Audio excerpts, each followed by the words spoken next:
Yeah. Now, this is part of your paradigm shift. Yes, absolutely. And I am loving this. Yeah. I am so campaigning for this. I don't even need to look at the quote because I quote it all the time from your book, Connecting, where you say, this is coming from a therapist. This is a man who used to make a living actually counseling people, right? Right. The power to meaningfully change lives depends not on advice, but on connecting, Yes. on bringing two people into Yes. an experience of shared life. Yeah.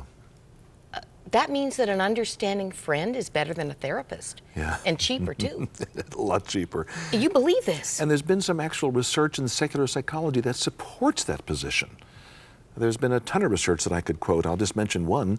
There was a psychologist named Hans Strupp, who's a professor at Vanderbilt University, a very prestigious school, and he spent 10 years studying all the research in psychotherapy. And he said, what can you be guaranteed your therapist knows if he or she is well trained when you go to see that therapist as a client, as a patient? And he said after all the research that he studied, 50 years of research, he spent 10 years with a huge team of research assistants studying all this, and he wrote an article in our most prestigious journal, the American Psychologist. He said this: you can count on the fact that your therapist knows one thing, and this is what it is.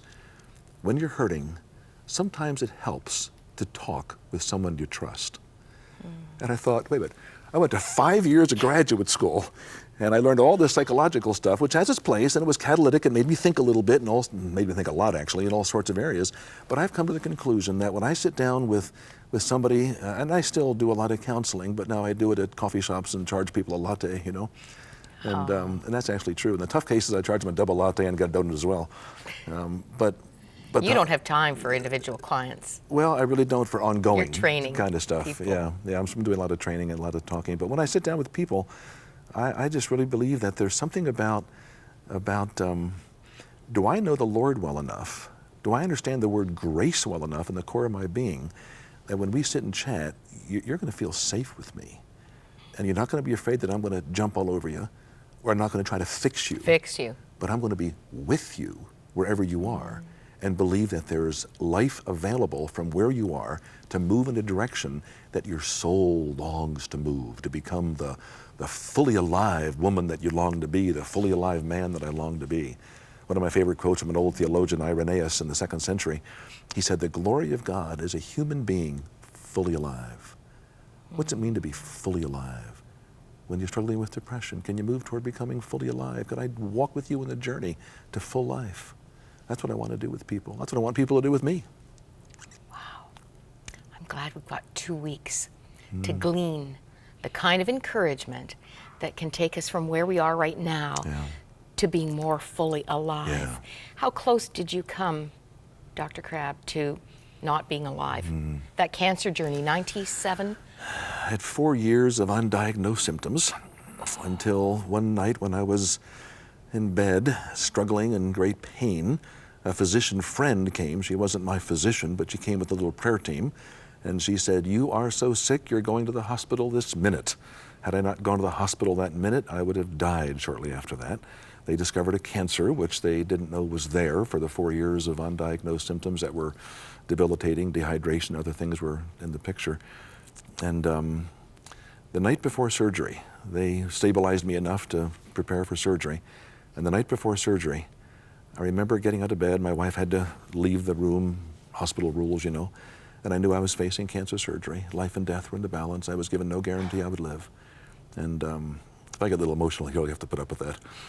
But I went to the window of St. Joe's Hospital in downtown Denver, and I looked down 9 floors, and I saw, it was Saturday night, 9 o'clock, and I saw cars coming back from the theater district, and I saw a car pulling into Starbucks, and I thought, I wish I were down there as opposed to up here. And then I remembered a parable that Augustine, the old church father, had given. And he said this: suppose God came to you and said, make a list of everything you want. And then imagine that God came to you and said, I'll give you everything on the list on one condition. You'll never see my face. Augustine said the chill that you feel when you anticipate never seeing the face of God in the face of Christ is your love for God.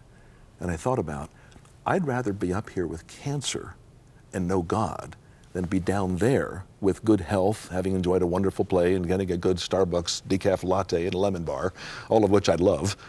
But I'd rather have God than any other blessing that I could think of. And I went back to bed that night with the most profound experience of personal peace that I had known in my entire journey. And I thought, you know, it really is all about knowing God. Nothing matters more in whatever situation you're in. And that cancer time, obviously the Lord chose to keep me alive for a season, and I'm grateful for that, although being home wouldn't be all that bad. But there's just an awareness that in the middle of any situation, even an argument with my wife, even a tension with a friend, even a financial concern, do I want the financial problem solved more than I want to know God? Do I want to get my point across to Rachel so she can see it more than I want to know God? And I thought, no, the very first thing is God. Everything else is a second thing. And when I get those things in proper order, something inside of me gets more alive. I think we're all going to get more alive in the 2 weeks coming up with Dr. Larry Crabb. You're a dad. I'm a dad of two young men, 41 and 39. Amazing. And two wonderful daughters-in-law and 5 grandkids. So obviously we're blessed. Well, we're getting a picture, and we're going to get a lot more. Whatever you have planned in these next 2 weeks, make sure you don't miss one day with our wonderful guest. Thank you so much for doing this. It's a delight being with you. Thank you.